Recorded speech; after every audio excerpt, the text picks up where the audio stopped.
This awful story happened with young 19-year-old Jennifer Asbenson in 1992. On the evening of September 26, 1992, 19-year-old Jennifer Asbenson was waiting for the bus to go to work. The girl worked as a nurse on the night shift from 10 p.m. to 6 a.m. at a center for children with special needs. That evening, she missed the last evening bus and didn't know what to do. She had already been late several times, and her employer warned her that she would be fired for another one. This job was very important to Jennifer, and she didn't want to lose it. Suddenly, a nice young man in glasses drove up to her and politely offered to give her a ride. It was already 9:50 p.m. The guy looked friendly, harmless, and inspired trust in Jennifer. She was in a hopeless situation and accepted his offer to help. The girl got into the car and they drove away. They talked about everything all the way. Jennifer felt comfortable with the stranger. He introduced himself as Andrew and asked her name. The girl on the way told that she would work until 6 o'clock in the morning, and Andrew offered her to have breakfast together. Jennifer refused because she had a boyfriend who wouldn't like it, but the stranger insisted and asked for her phone number. The girl reluctantly gave it to him, but in fact she made up a phone number. The guy safely drove her to work. She got out, said goodbye to him, and left. Jennifer completely forgot about him at work, and she didn't think she would ever see him again. In the morning, she left the building after 6 o'clock in the morning and headed to the bus stop. Suddenly, Jennifer noticed the very car that had driven her to work in the evening. Andrew was driving. He rolled down the window and affably asked if she wanted to have breakfast. She laughed and thoughtlessly got into his car because yesterday he was polite and kind to her. But as soon as Jennifer was in the car, the behavior of sweet Andrew changed dramatically. As it turned out, at night he tried to call her, and some old woman picked up the phone who said that he had dialed the wrong number. Then he realized that the girl had given him the wrong number. The guy got very angry and decided to punish Jennifer. Andrew began to yell at the girl because of her deception. Jennifer was frightened and silent. He grabbed her by the hair, hit her head on the dashboard, took out a gun, and forced her to turn around. The guy tied her hands behind her back, lowered her seat as low as possible so that Jennifer could not be seen, and covered her face with a hat and glasses. Andrew went somewhere. Soon he turned onto the road leading into the desert. The hat shifted a little, and the girl only saw how they passed one pillar after another, and her hope of surviving was melting before her eyes.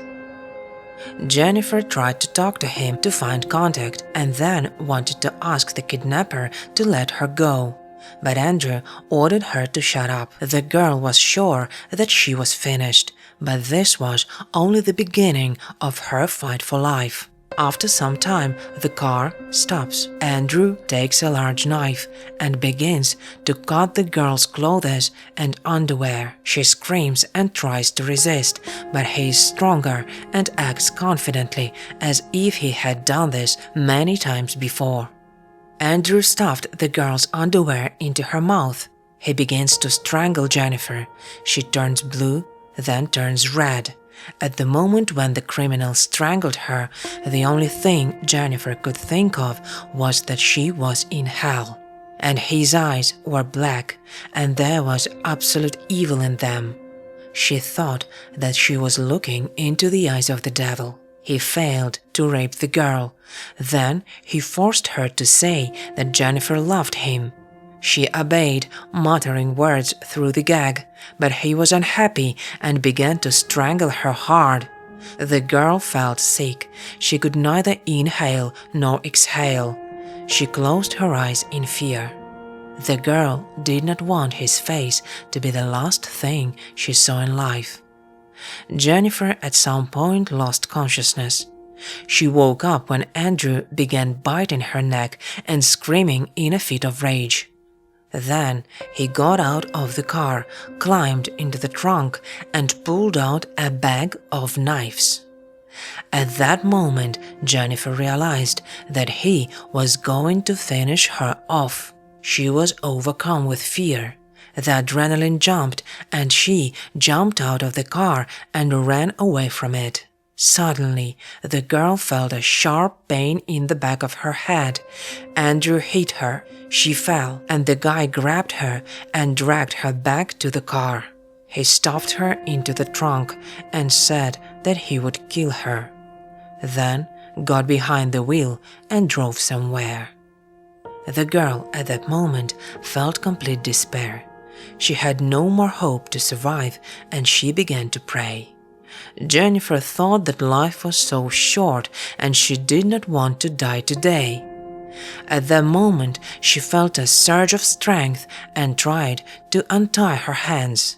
Jennifer understood that she had no time, and this gives her strength. She with difficulty freed her hands and began to grope in the darkness for everything that was in the trunk.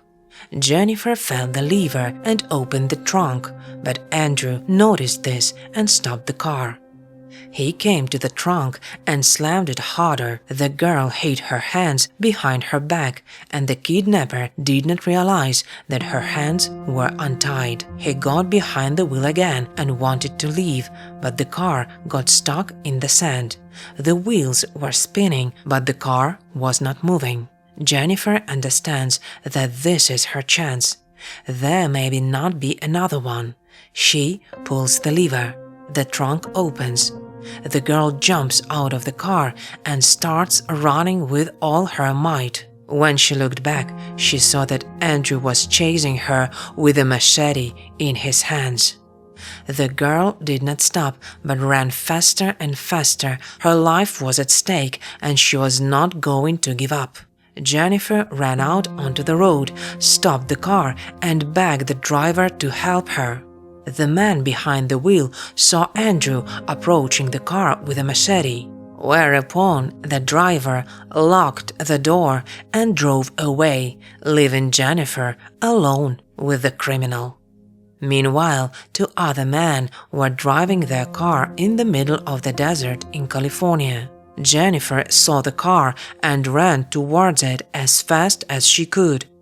The man saw a half-naked girl run up to them and literally throw herself at the car. Jennifer screamed and asked for help. She said that a stranger had kidnapped her and was trying to kill her. The girl looked back, but the kidnapper was nowhere to be found. He had disappeared. Jennifer was hysterical. The girl had bite marks on her neck. The man realized that she was in trouble and decided to help. They put her in the back seat of the car, gave her a pair of spare jeans to cover herself with, and drove her to a gas station. From that gas station, the man contacted the Palm Springs Police Department and called an ambulance. The police immediately arrived and began to question the girl. She told her incredible story of how a man who called himself Andrew kidnapped her in a broad daylight on the street after work at gunpoint, tied her up, took her to the desert, and there she managed to escape. Police officers and medics examined the bite marks on the girl's neck. At this time, Jennifer called her mother to take her home, but Jennifer's relationship with her mother was tense. The woman never came for her daughter, and instead of words of support, she began to shout into the phone to the police that Jennifer likes to make up different stories to attract attention, and her words should not be believed. For the girl, such words from her mother were a blow. Because of this, the police officers did not believe Jennifer. They decided that the girl had a fight with her boyfriend, made up this story, and was slandering him. They took pictures of the marks from bites on her neck and let her go. Jennifer felt absolutely helpless and broken. She was afraid that the criminal would return and kidnap her again. He knew where she worked, was stalking her. Maybe he also knew where she lived. Later, Jennifer realized that she had left her ID and purse in the kidnapper's car, and now he knew all her details, name and address. The girl lived in constant fear for her life. She moved out of the house where her closest people were her parents. They didn't believe her. She even was treated in a psychiatric clinic for post-traumatic stress disorder. Jennifer got 2 dogs to guard the house and signed up for self-defense courses to learn defense techniques. The girl became stronger. At these courses, she met other people, victims of violence, with whom she became very close. They supported each other. Thanks to the help and support of these people, Jennifer returned to life. Everyone around her called her a warrior, and she even got a tattoo with the inscription "Warrior" on her arm. And only 5 years later, the police knocked on her door. They asked Jennifer to go with them to the police station. The girl was confused. She didn't understand what was happening. They showed her photos of several suspects and asked her to identify the person who attacked her. From all of the photos, she immediately recognized the same kidnapper. Jennifer clearly remembered his face for the rest of her life. Then the girl learned the shocking truth. As it turned out, he was not just a kidnapper, but a serial killer who had killed at least 8 women. He confessed to these crimes, including he killed 3 more girls after the attack on her. This person committed his first murder in 1986. His name was Andrew Urdiales. At the age of 19, he moved to Southern California in 1984. This guy killed 4 women while serving in the military and a 5th while on vacation in Palm Springs in 1995. The California murders went unsolved for over 10 years until the man was arrested after he returned home to Illinois.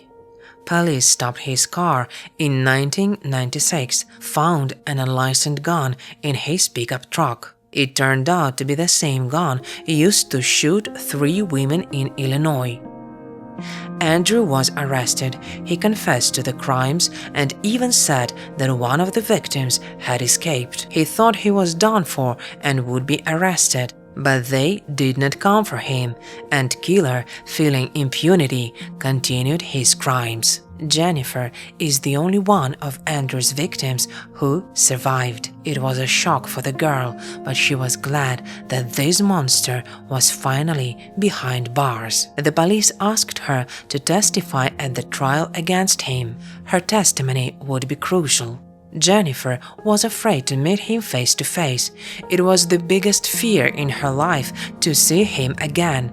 But the girl could not back down without her testimony. The jury could acquit him, so she had to become very brave and tell her story at the trial for all the murdered women, so that the criminal could no longer hurt anyone. Jennifer testified at the trial that when she got into a stranger's car, she did not know about serial killers. She grew up in a poor family in the wilderness without electricity and television. Then her family moved to the city. Jennifer took care of her disabled younger brother since childhood, so she got a job at a center for helping disabled children.